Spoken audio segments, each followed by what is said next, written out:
चाहिए। तो पहले रोज की तरह इक्वेशन को लिखते हैं जो हमारा बेसिक इक्वेशन है।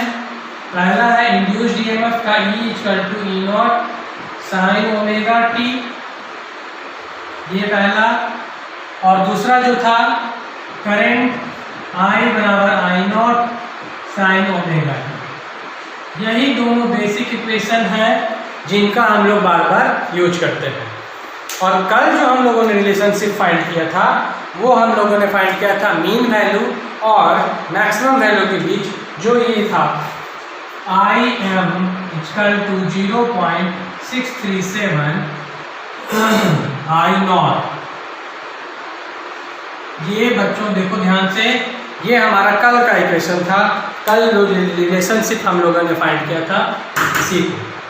आज जो हमारा टॉपिक है वो मैं लिखने जा रहा हूँ, जरा ध्यान से देखिए। आज का टॉपिक है RMS। RMS का full form root mean square value of AC। Root mean square value of AC, इसको बोलते हैं दूसरे भाषा में, दूसरे और इसको लोग बोल सकते हैं, और इसी को बोला जाता है इफेक्टिव वैल्यू ऑफ AC। और इसी को हम लोग बोलेंगे, मैंने हेडिंग में पिछले बार जब सिलेबस में बता रहा था उस समय मैंने आपको बताया था, आपको याद होगा, इसका एक और नाम है वर्चुअल वैल्यू ऑफ AC। यही हमारा आज का टॉपिक है। आज हम लोग इसी को डिराइव करेंगे, रिलेशन फाइंड करेंगे RMS वैल्यू और मैक्सिमम वैल्यू के बीच में। चलिए बिना समय को बर्बाद किए डेरिवेशन को स्टार्ट करते हैं। आप भी अपने साथ कॉपी और पेन लेकर बैठ जाइए और मेरे साथ लिखिए, वीडियो को समझिए, पूरा ध्यान वीडियो पर, इधर उधर ध्यान नहीं भटकाना है, पूरा आपको सीखना है, तो ध्यान पूरा कंसंट्रेशन बना के देखिए। पहले हम लोग करंट के इक्वेशन को लिखेंगे जो हमारा इक्वेशन था। तो पहले एक बार क्या करते हैं, RMS वैल्यू को हम लोग डिफाइन कर लेते हैं कि ये RMS वैल्यू को किस तरह से डिफाइन किया जाए।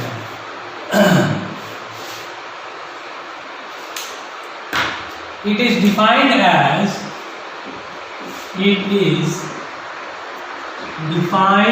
as that steady का मतलब रुका हुआ, स्थिर, steady current which produces same amount of heat, जो प्रोड्यूस करता है सेम अमाउंट ऑफ हीट, कहाँ पर, इन ए given resistance,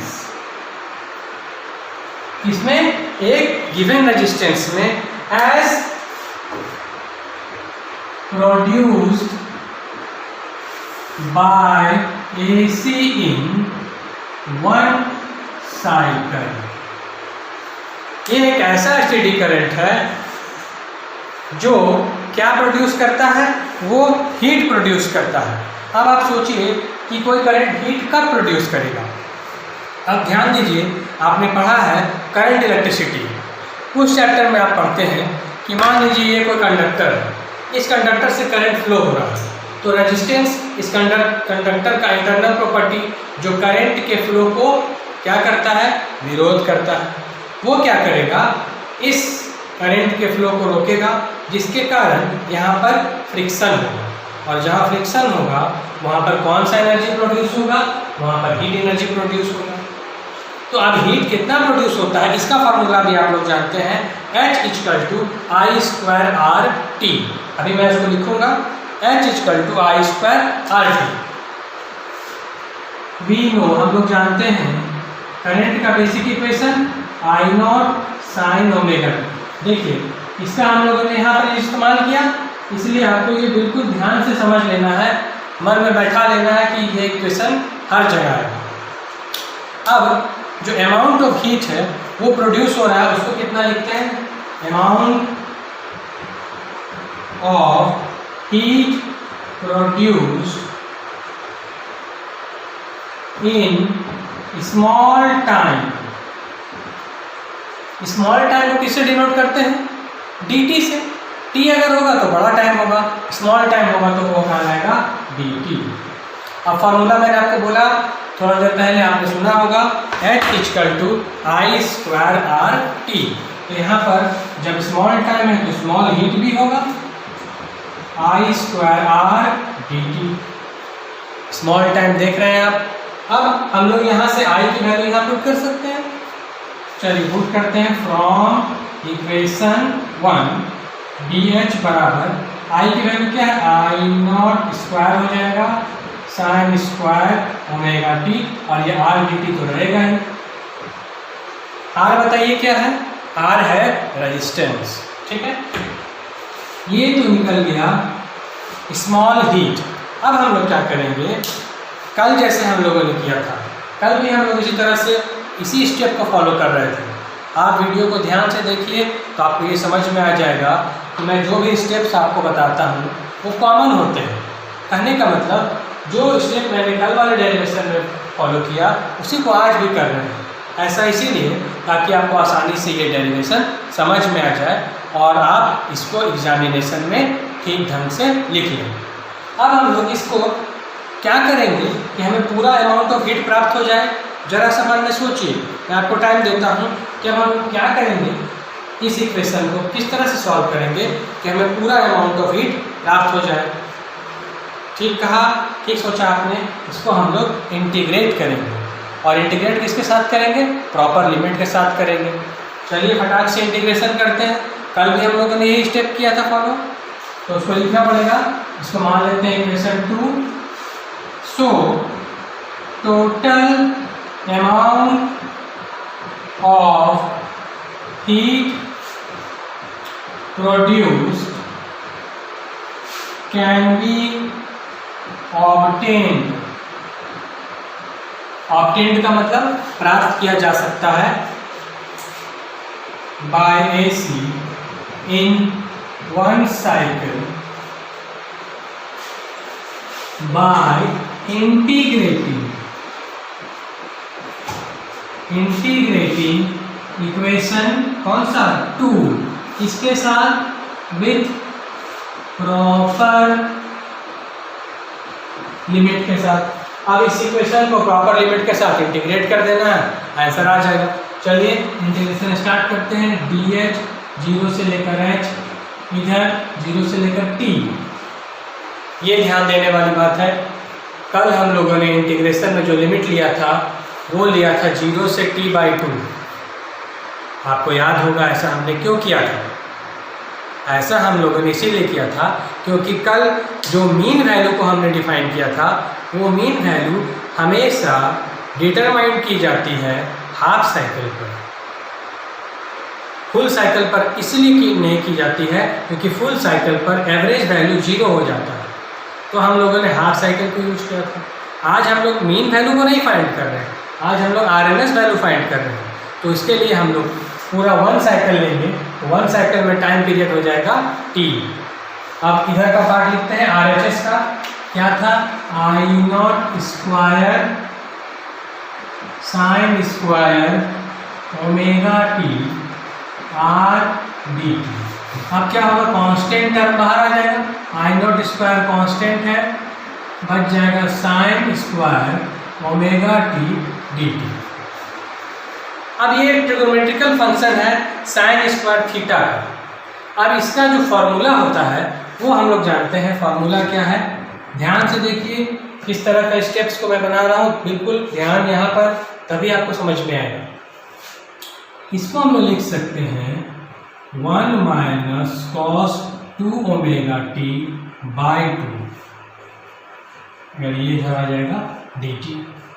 sine square omega T की जगह ये पुट कर दिया। अब इसको हम लोग अलग से सॉल्व कर सकते हैं, 2 को पहले बाहर कर देंगे तो बचेगा क्या हमारे पास, I0 स्क्वायर बाई 2। अब जो बच गया उसको लिखिए 0 से T, ये 1 बचेगा तो dt आ जाएगा यहाँ, माइनस ये dt इसके साथ चला जाएगा 0 से t cos 2 omega t dt, और ये इस तरह का ब्रैकेट दे सकते हैं। ठीक है, और बिल्कुल आसान है सॉल्व करना। dt का इंटीग्रेशन t होगा, cos का इंटीग्रेशन sin होगा। ठीक है, चलिए देखते हैं आगे। I0 स्क्वायर बाई 2t, अब ये बड़ा ब्रैकेट होगा, लिमिट 0 से t तक माइनस, अब मैंने बताया cos का इंटीग्रेशन क्या होगा, साइन होगा, तो क्या होगा sine 2 omega t by 2 omega, ये कोफिशिएंट के रूप में आ जाएगा, प्लस इसका जो ये लिमिट जो था जस्ट का तस t हो जाए। चलिए इसको आगे सॉल्व करते हैं, बाई 2, यहाँ पर पहले t upper limit minus lower limit 0 हो गया माइनस। अब देखिए पहले हम लोग अपर लिमिट पुट करेंगे तो t है, साइन ध्यान से देखिए 2 ओमेगा का वैल्यू 2 पाई बाई t, और इस t की जगह ये कैपिटल T आ गया, बाई ये चलेगा अपना 2 ओमेगा माइनस। अब हम लोग किसको पुट करेंगे, t की जगह 0 को पुट करेंगे, sine 2 pi by t into 0, ये बड़ा ब्रैकेट ऐसे आ गया। अब आपको सॉल्व करना है, इसके आगे आप बिल्कुल आसानी से सॉल्व कर सकते हैं। आप रफ में तब तक सॉल्व कीजिए, मैं उधर बोर्ड में रफ करता हूँ, आप ध्यान से देखते रहिए और इसको सॉल्व कीजिए।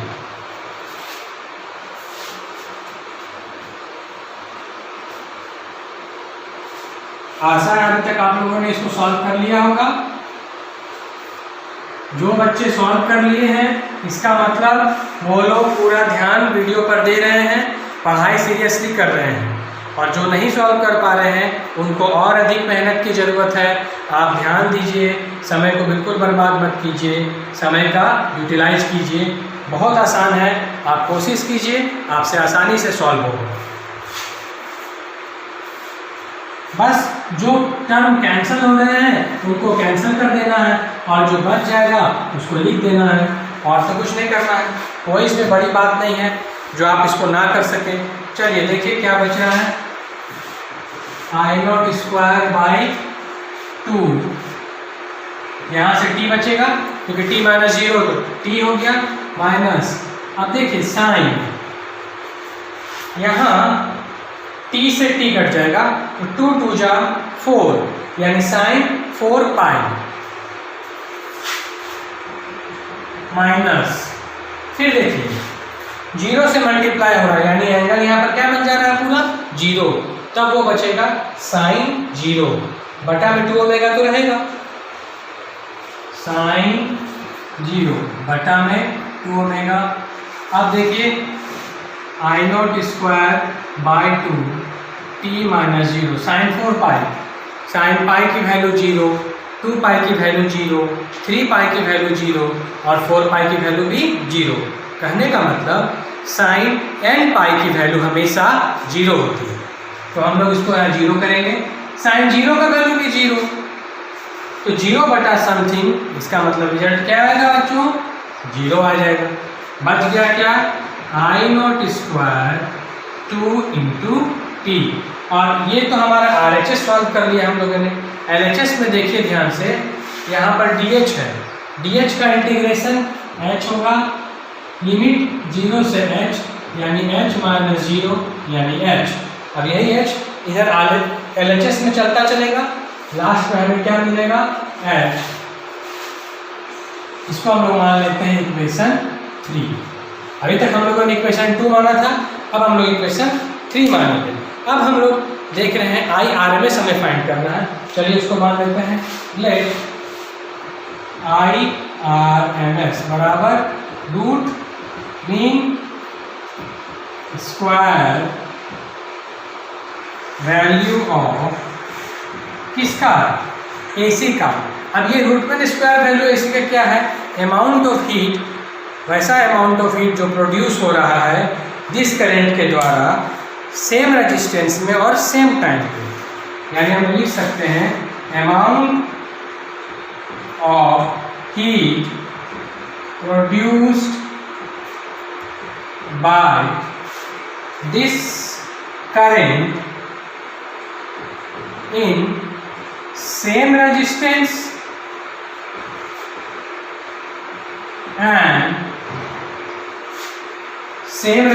and in same time।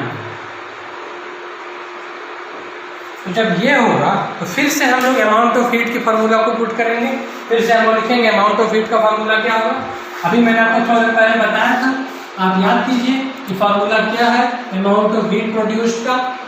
सोचिए H का फार्मूला होता है I स्क्वायर आर टी, तो यहाँ पर हमारे पास है H और I की जगह हो जाएगा I RMS, तो हम लिख सकते हैं H equal to I square RMS RT। I square RT तो ही RMS वैल्यू को ले रहे हैं, तो I RMS RT हो गया। इसको मान लेते हैं इक्वेशन नंबर 4। अब जरा ध्यान से कंपैरिजन कीजिए इक्वेशन 3 और इक्वेशन 4 पर, आपको कुछ ना कुछ रिलेशन समझ में आएगा कि हम लोग कुछ फाइंड कर सकते हैं। ध्यान से देखिए इक्वेशन 3 इक्वेशन 4, आप देख पा रहे हैं कि दोनों इक्वेशंस के एक साइड इक्वल है, यानी LHS इक्वल है। यहाँ भी H है, यहाँ भी H है, तो हम लोग क्या करेंगे, हम लोग RHS को इक्वल कर सकते हैं। हम लोग दोनों दूसरे साइड को इक्वल करेंगे तो क्या लिखेंगे, from equation 3 and 4 I square RMS RT equal to I not square RT by 2। अब देखिए बहुत आसान, आप देख रहे हैं कि दोनों साइड में कुछ कॉमन टर्म है जो कैंसिल हो जाएंगे, और वो कॉमन टर्म क्या है RT, इधर भी है इधर भी कैंसिल हो जाएगा, तो ये आ जाएगा I स्क्वायर RMS बराबर I नॉट स्क्वायर बाई 2। दोनों साइड स्क्वायर है, स्क्वायर रूट लेंगे तो क्या बचेगा इधर से I RMS equal to I not बटा √2। √2 की वैल्यू सबको पता है, √2 की वैल्यू होती है 1.41। अब जब इसको हम लोग 1/1.41 करेंगे तो आएगा 0.707 I नॉट, और इधर है IRMS। चलिए हमारा फाइनल रिलेशन आ गया हमारे सामने, IRMS और I नॉट, इन दोनों के बीच रिलेशनशिप जो फाइंड करना था वो यहाँ पर डिराइव हो चुका है। लास्ट में हम लोग कंक्लूजन के रूप में जो लिखते हैं, this is the required relationship किसके किसके बीच, बिटवीन IRMS यानी RMS value and I not क्या है बच्चों, peak value, and peak value of इसका AC का यानी अल्टरनेटिंग करंट का। तो ये आज का डेरिवेशन हम लोगों ने कर लिया। आशा है आपको पूरा समझ में आ गया होगा। आपसे यही रिक्वेस्ट है कि आप इस डेरिवेशन को एक बार नहीं, 2 बार नहीं, 3 बार कम से कम अपने रफ कॉपी पर लिखें, तब आपको ये सारी चीज़ें समझ में आएंगी और आपको एग्जामिनेशंस में लिखने में बहुत आसानी होगी। मैं आपके लिए जो वीडियो लाता हूँ आप ध्यान दीजिए, वो सुबह सुबह आती है। सुबह आने का एक कारण है कि सुबह आपके पास बहुत ज़्यादा एनर्जी होती है। फ्रेश एनर्जी के साथ, फ्रेश ऊर्जा के साथ आप फिजिक्स के कंसेप्ट को बहुत ही आसानी से समझ सकते हैं। इसीलिए वीडियोस को ध्यान से देखिए। आज का लेक्चर हम लोग यहीं समाप्त करेंगे। अंत में फिर से मैं आपको कहना चाहता हूँ, घरों में रहिए, सुरक्षित रहिए, पढ़ाई को कभी भी रोकिए मत, उसको हमेशा कंटिन्यू करते रहिए।